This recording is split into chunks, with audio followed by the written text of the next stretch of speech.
Masakan dosa saya diampuni dengan cara yang begitu sederhana. Hanya dengan mempercayai Yesus. Gracia gratis.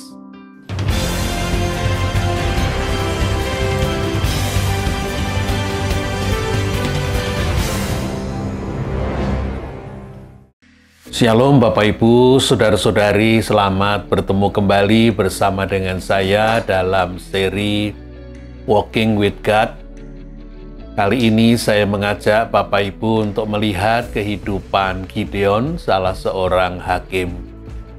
Saya mengajak Bapak Ibu yang belum subscribe, supaya subscribe, dan bila apa yang Bapak Ibu dengar berguna, bisa di-share kepada teman-teman yang lain.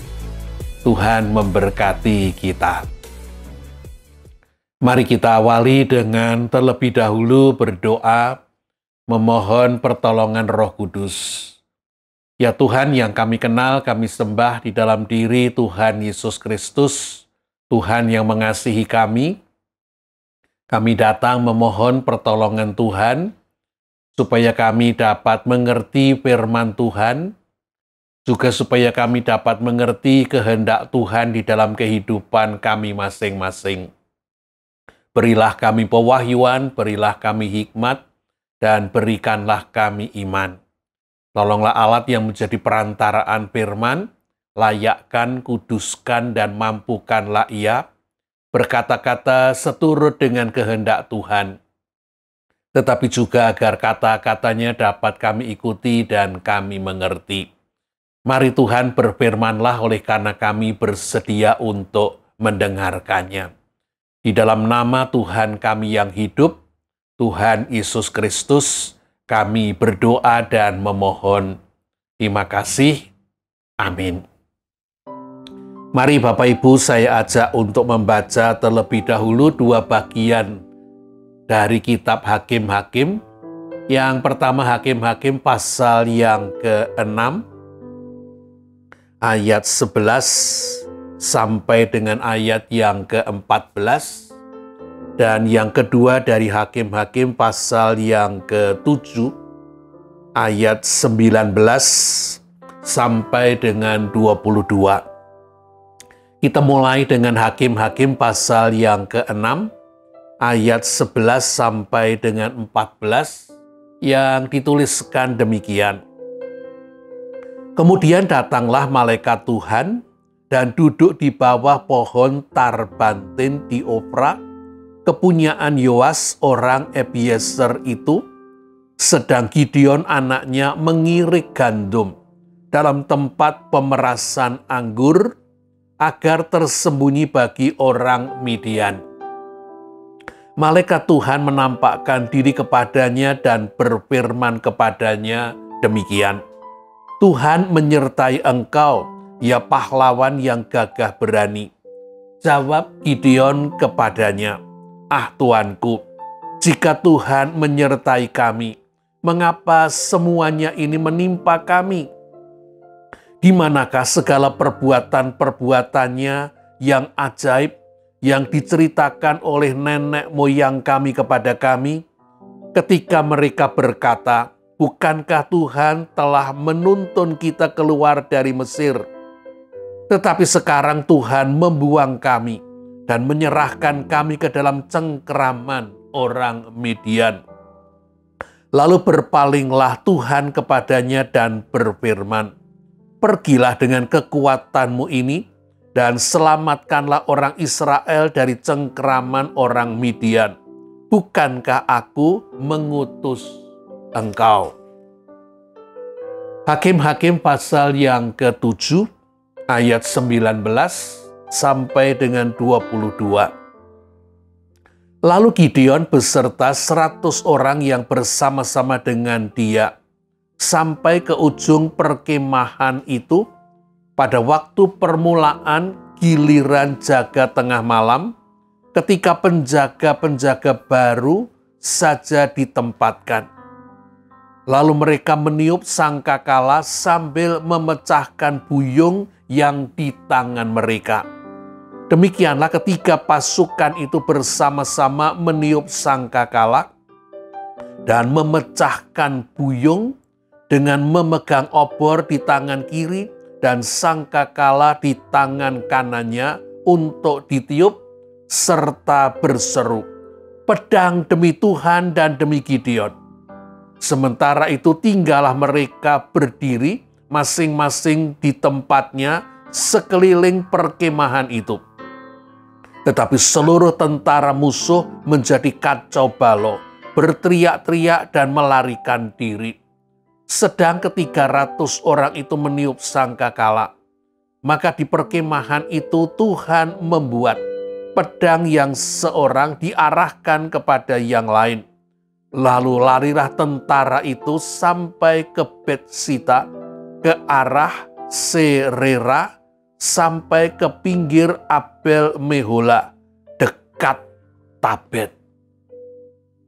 Bapak Ibu, saudara-saudari yang dikasihi oleh Tuhan Yesus Kristus, bangsa Israel kembali meninggalkan Tuhan, dan Tuhan membiarkan mereka mengalami penindasan dari bangsa-bangsa sekelilingnya, bangsa Midian, bangsa Amalek, dan bangsa dari timur. Setiap kali mereka selesai melakukan panen, datanglah bangsa-bangsa ini untuk merampas hasil panen mereka, sehingga mereka, bangsa Israel ini, sangat menderita.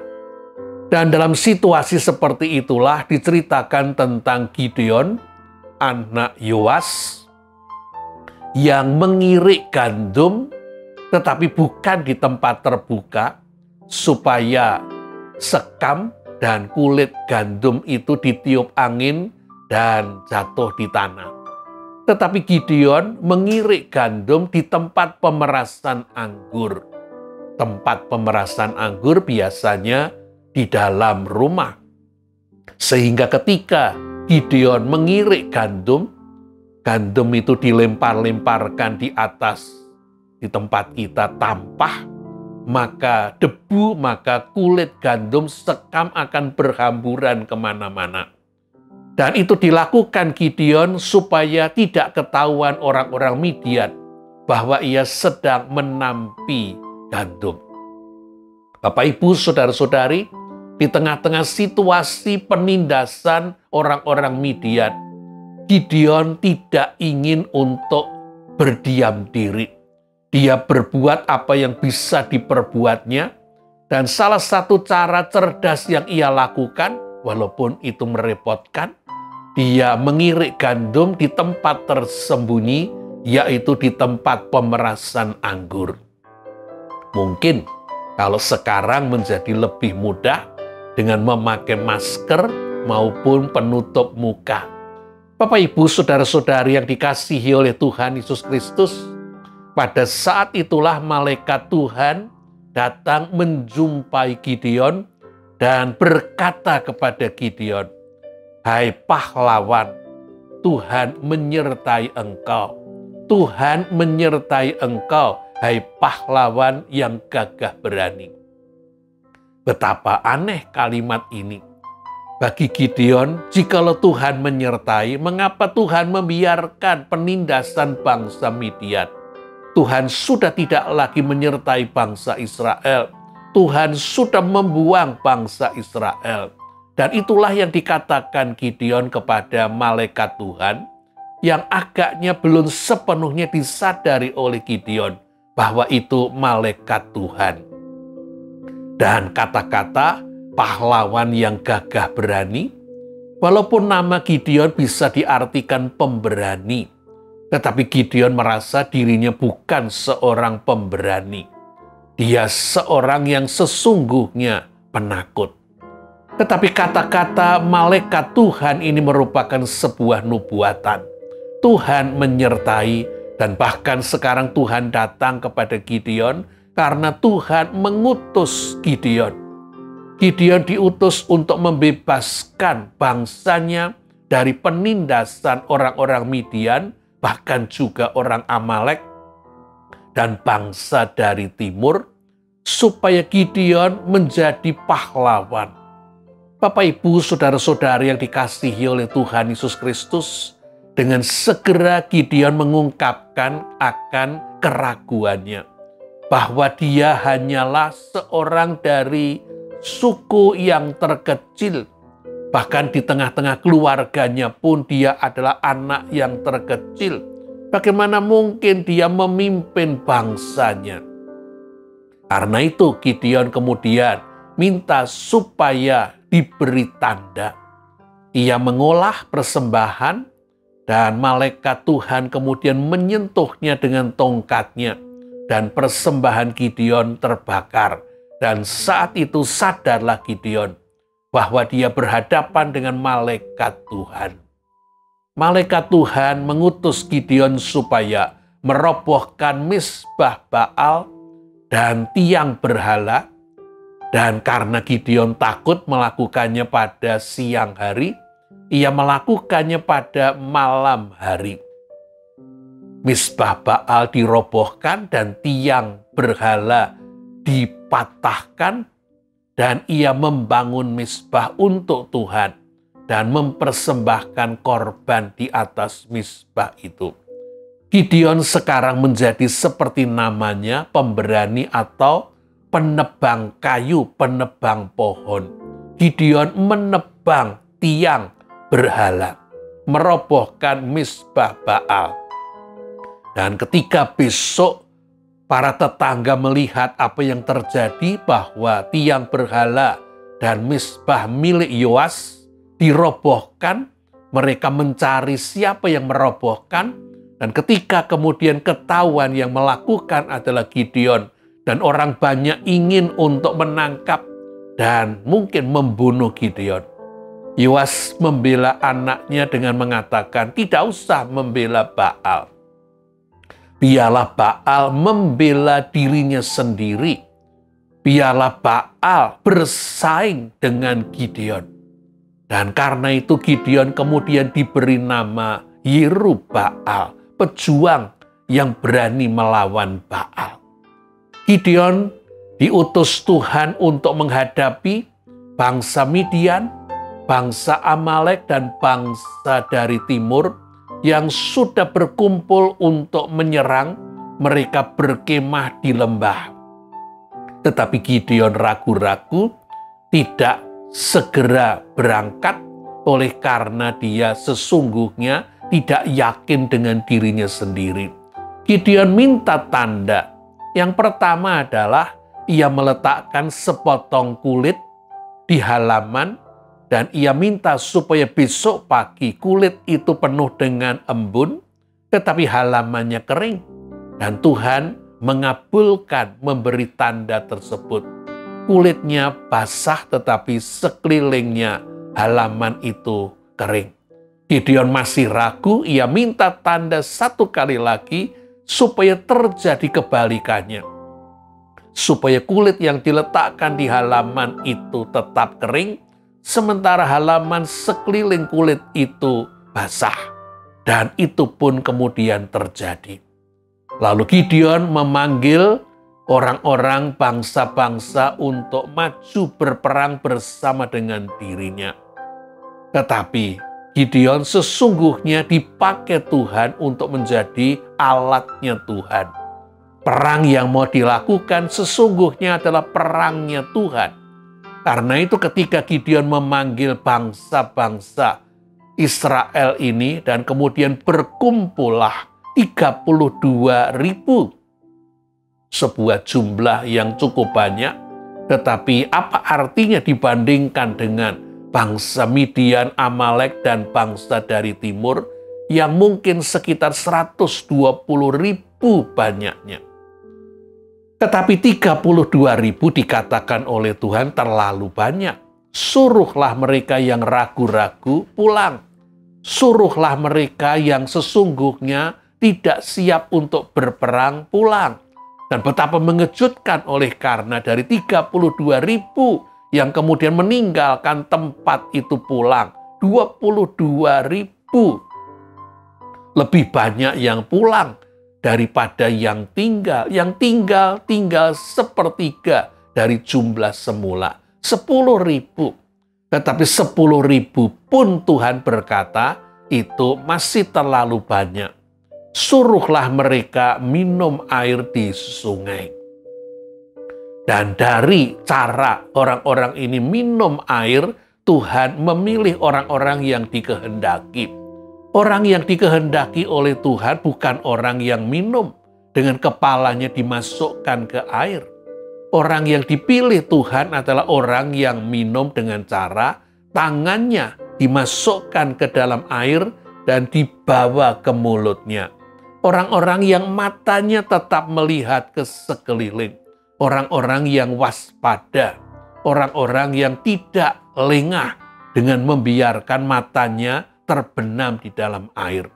Tetapi ketika jumlah orang yang minum dengan tangan yang dibawa ke mulutnya dikumpulkan, jumlah itu hanya 300. Tetapi Tuhan berkata, dengan 300 orang inilah aku akan menyerahkan bangsa-bangsa Midian, Amalek, dan bangsa dari timur. 300 orang akan melawan 120.000 yang benar. Gideon menjadi ragu-ragu, apakah Tuhan bisa dipercaya? Apakah dengan 300 orang sesungguhnya yang ia lakukan adalah bunuh diri, bukan perang? Bagaimana mungkin bisa menang? Dihitung-hitung dari matematika, dari sudut manapun, tidak mungkin 300 orang menang melawan 120.000. Karena itu Tuhan kemudian menyuruh Gideon dan bujangnya Pura untuk pada malam hari mendekat ke perkemahan musuh ini.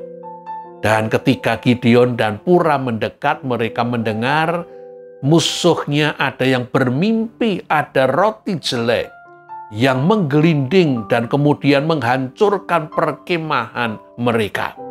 Lalu temannya segera berseru, itu pedang Gideon, anak Yoas. Tuhan menyerahkan kita ke tangan Gideon. Ketika mendengar kata-kata itu, Gideon menjadi berani. Karena sekarang kata-kata bahwa musuh ini akan diserahkan kepada Gideon bukan muncul dari Tuhan. Bahkan muncul dari mulut musuhnya. Lalu Tuhan menegaskan perang ini akan memakai 300 orang yang harus dibagi menjadi 3 kelompok. Tuhan yang menetapkan orangnya. Dan yang kedua, Tuhan menetapkan strateginya. 300 orang ini membawa, yang pertama adalah sangkakala, yang kedua adalah obor, suluh, dan yang ketiga adalah buyung. Obor ini harus dimasukkan ke dalam buyung supaya tidak kelihatan cahayanya. Dan yang ketiga, Tuhan menetapkan strateginya, yaitu ke-300 orang dalam 3 kelompok membawa sangkakala, obor, dan buyung mesti bergerak sampai mengelilingi mulut lembah itu. Karena itu masih dibutuhkan satu hal lagi, yaitu kapan waktu yang tepat. Orangnya 300, strateginya dengan membawa sangkakala, buyung, dan obor, dan berdiri pada posisi bibir lembah, mengelilingi bibir lembah dalam jarak tertentu. Waktu yang dibutuhkan adalah ketika pergantian jaga malam. Ketika penjaga yang sudah terbiasa melihat kegelapan, matanya sudah tajam melihat kegelapan, diganti dengan penjaga baru yang mungkin bangun tidur, matanya belum bisa melihat dengan tajam dalam kegelapan. Pada waktu itulah 300 orang ini mesti bergerak mengelilingi mulut lembah dan berdiri pada posisi tertentu. Kita bisa mengerti, supaya obor itu tidak kelihatan pada malam hari, obor itu dimasukkan ke dalam buyung.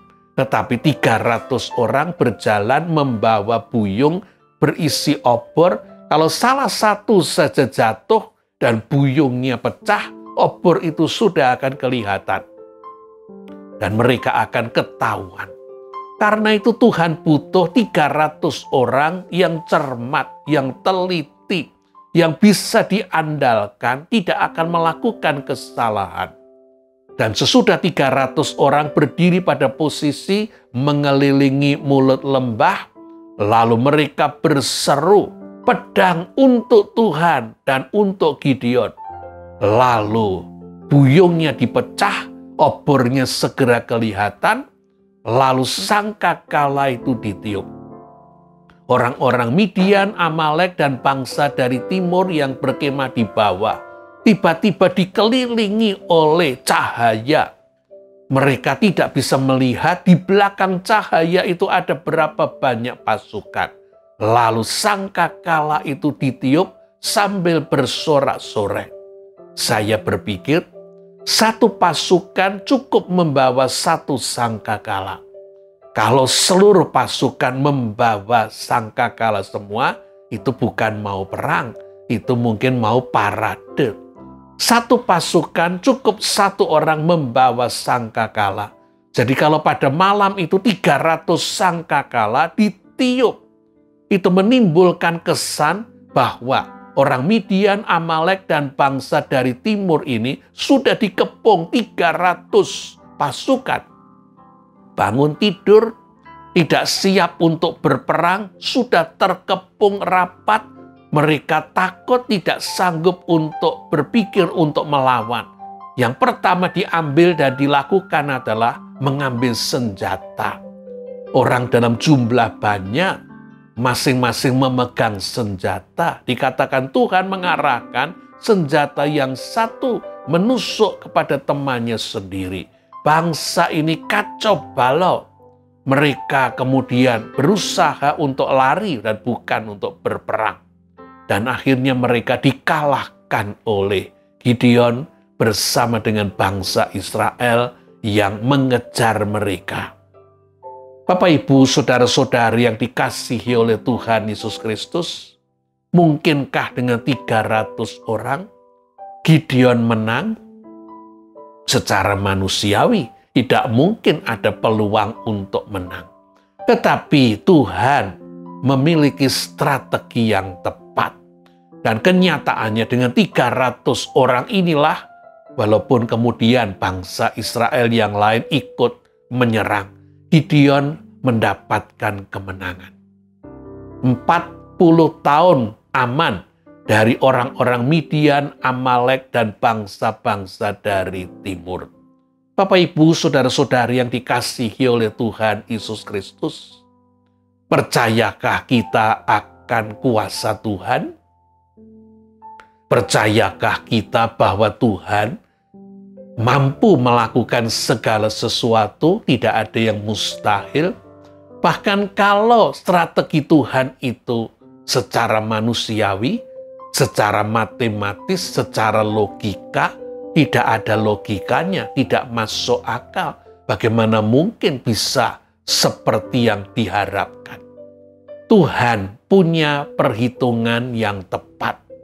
Tetapi Tuhan tidak memberitahukan dengan lengkap apa yang sesungguhnya akan Tuhan kerjakan.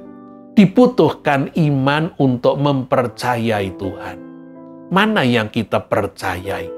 Diri kita, kemampuan kita untuk membuat perhitungan, kemampuan kita untuk mengkalkulasi, kemampuan kita untuk memprediksi. Apakah kita ini cukup punya keahlian untuk mengatur strategi dan kemudian kita meragukan Tuhan? Ataukah kita akan belajar untuk meragukan pikiran kita, meragukan strategi kita, belajar untuk mempercayai Tuhan, belajar untuk memegangi, tidak ada yang mustahil bagi Tuhan, walaupun sepertinya apa yang dijanjikan Tuhan, dikatakan Tuhan, itu mustahil. Sebuah cerita yang saya dengar melalui khotbah sebuah cerita pada masa Perang Dunia Kedua. Khotbah ini kalau saya tidak salah mendengar dari seorang direktur, dari seorang CEO, pimpinan dari Compassion International, Dr. Wes Stafford. Diceritakan pada waktu Perang Dunia Kedua, daerah yang menjadi arena peperangan, daerah yang berdekatan dengan area peperangan menjadi terkena imbasnya. Kesulitan untuk mendapatkan makan oleh karena pasokan pengiriman makanan menjadi terhambat. Orang mulai kesulitan untuk bisa mendapatkan makanan. Apalagi sebuah panti asuhan anak-anak. Bagaimana mereka bisa mendapatkan makanan untuk anak-anak di tengah-tengah situasi yang seperti itu? Bagian dapur melaporkan kepada ibu kepala panti asuhan, "Bu, bahan makanan menipis, mungkin masih bisa sekitar 5-6 hari." Lalu ibu kepala berkata, "Baik." Lalu ia berdoa, "Tuhan, Engkau Maha Berkuasa. Dan anak-anak panti asuhan ini sesungguhnya adalah anak-anak-Mu. Engkau tidak akan membiarkan kami mati kelaparan. Tuhan, tolonglah." Dia mengakhiri doa berimannya itu. Tetapi hari itu dan besok dan lusa tidak terjadi apapun. Bagian dapur kembali datang kepada ibu ketua, "Bu, makanan semakin menipis. Mungkin kalau kita hemat, mungkin masih bisa untuk 3 hari lagi." Baiklah. Lalu ibu kepala panti asuhan berdoa dengan lebih sungguh-sungguh. Tetapi doanya, "Tuhan, Engkau Maha Berkuasa, dan anak-anak panti asuhan ini adalah anak-anak-Mu. Engkau pasti tidak akan membiarkan kami mati kelaparan. Tolonglah Tuhan." Dan kembali seperti doa yang pertama, dia menunggu kalau Tuhan akan berbicara. Dan pada kali yang kedua dia seperti mendengar, dia tidak tahu apakah ini suara di dalam pikirannya atau suara di dalam telinganya, tetapi hanya 2 kata, "buat gudang." Kok buat gudang? Di tengah kesulitan untuk mendapatkan makanan, orang punya uang pun akan dipakai untuk membeli makanan, tetapi sekarang Tuhan mengatakan buat gudang. Nah, buat apa gudang? Makanan aja semakin menipis. Gudang itu dipakai untuk menyimpan apa? Lebih-lebih dia berpikir, bagaimana suara para tetangga kalau mereka kemudian melihat bahwa panti asuhan di tengah-tengah kesulitan untuk mendapatkan bahan makanan malah membuat gudang. Apakah dia tidak menjadi tertawaan? Tetapi dia kemudian berpikir, Tuhan tidak lagi berbicara. Dan dia berdoa, dan dia mengatakan Tuhan Maha Berkuasa, dan ternyata jawaban yang ia terima adalah buat gudang. Karena itu uang terakhir yang ada ia serahkan kepada tetangga yang adalah seorang tukang kayu, dan dia berkata, "Tolong Pak, dengan uang yang ada ini, buatlah gudang sebesar yang bisa Bapak buat." Dan dia mengabaikan keberatan dari si bapak ini sendiri. Bahkan dia berkata, "Saya juga tidak mengerti apa yang sesungguhnya saya lakukan, Pak. Tetapi inilah jawaban Tuhan dalam doa saya." Ia mengabaikan tetangga-tetangga yang memandang dengan heran dan bahkan mungkin yang bertanya, "Untuk apa gudang?"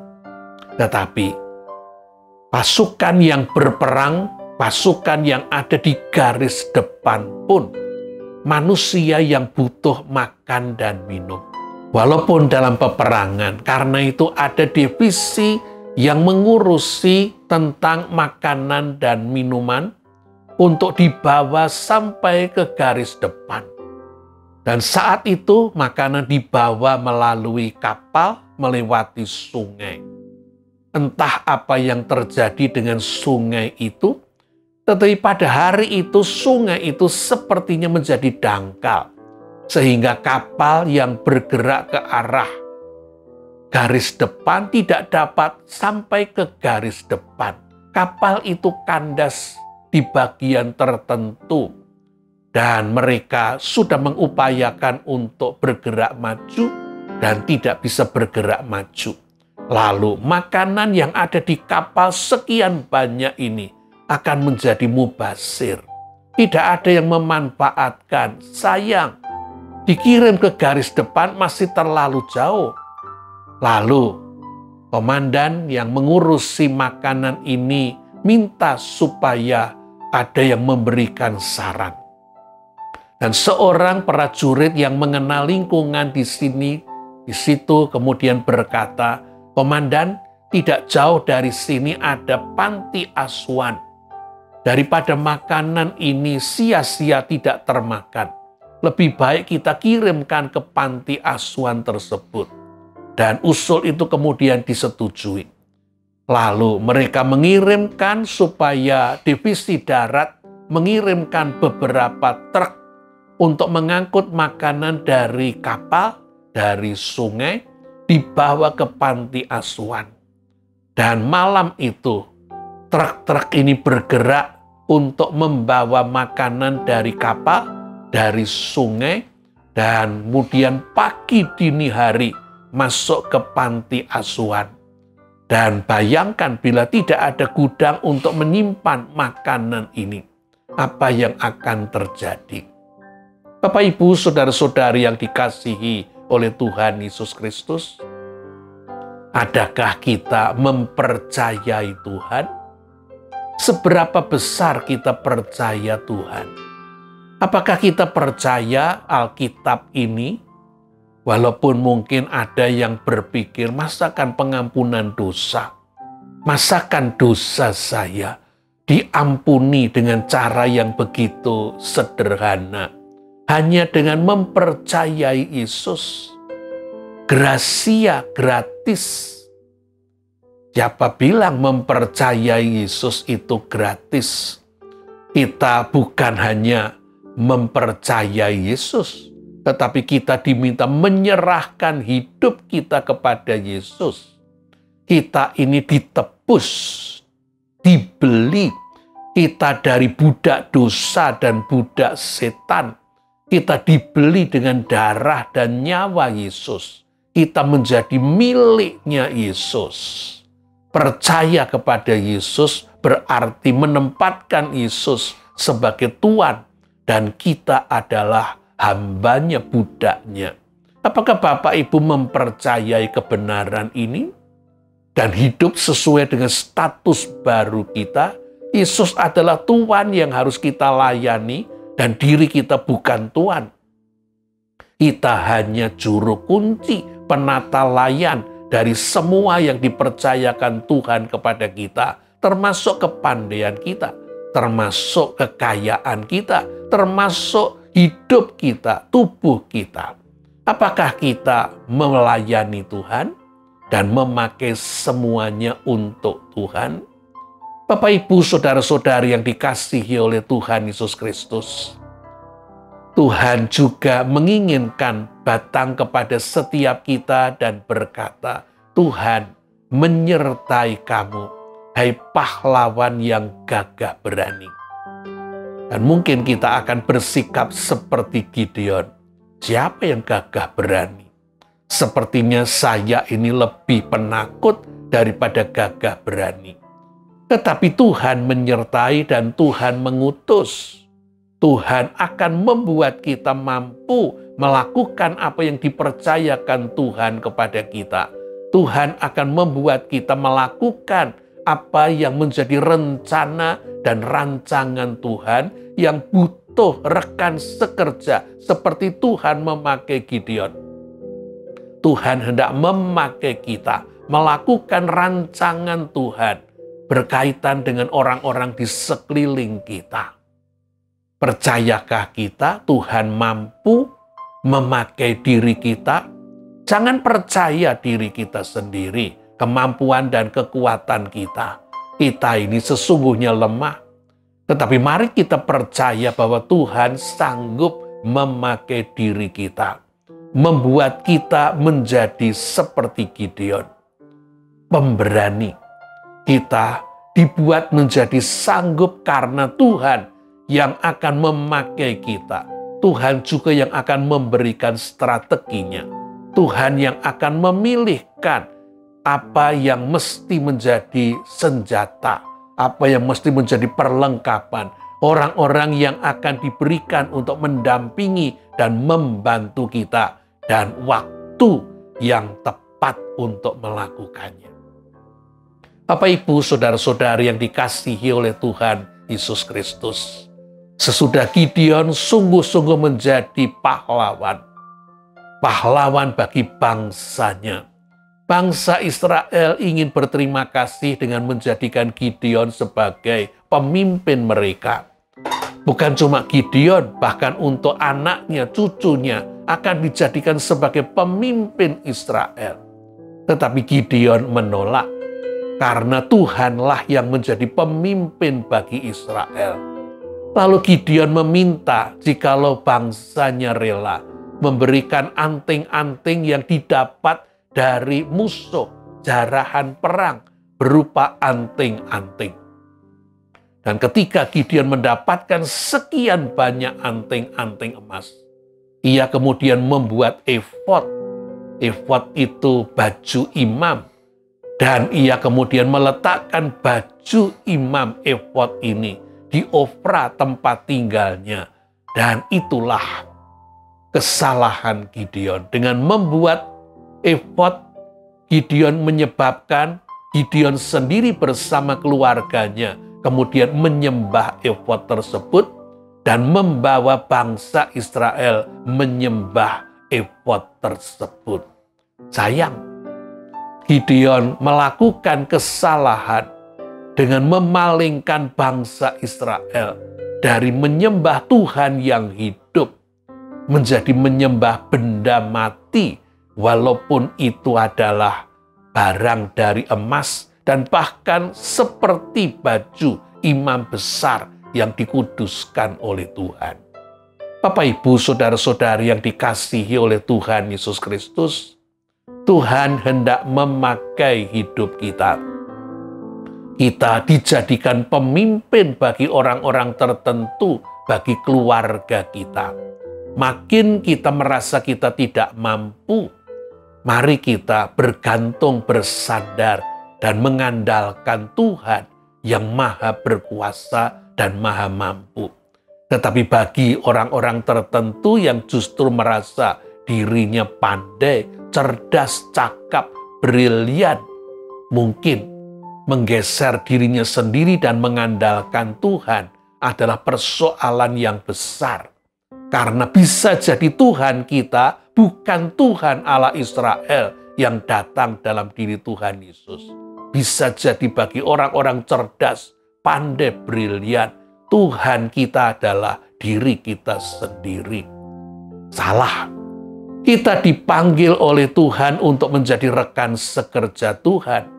Tuhan mau memuliakan kita supaya kita membawa kemuliaan bagi Tuhan. Tuhan ingin menjadikan kita pemimpin untuk mempengaruhi orang-orang, supaya kita pimpin menjadi hamba-hamba Tuhan, menyembah kepada Tuhan. Tetapi awas, hati-hati, kejatuhan kita bukan cuma kejatuhan kita pribadi. Bila kita menggeser Tuhan dari tempat yang pertama dan terutama, seperti Gideon menggeser Tuhan dan menggantikannya dengan efod emas. Barang siapa menggeser Tuhan dari tempat pertama dan terutama dengan sesuatu yang lain, mungkin kekasih, anak, cucu, atau istri, atau suami, bahkan mungkin kita bisa menggeser Tuhan dengan pekerjaan, dengan harta kekayaan, dengan nama besar, dan menggeser Tuhan yang paling tidak kita sadari adalah menggeser Tuhan dengan diri kita sendiri. Kita bukan sedang menjadi batu sandungan bagi diri kita. Hidup kita dilihat orang, hidup kita mempengaruhi orang. Kita juga membawa banyak orang tersandung dengan hidup kita. Kita membawa orang juga menyimpang dari menyembah Tuhan dan memuliakan Tuhan. Karena itu Bapak Ibu Saudara-saudari yang dikasihi oleh Tuhan Yesus Kristus, mari kita terus bercermin dari firman Tuhan, supaya kita menjadi benar, berhikmat, menjadi lurus, dan bukan kita menjadi salah dan membawa orang lain ikut bersalah.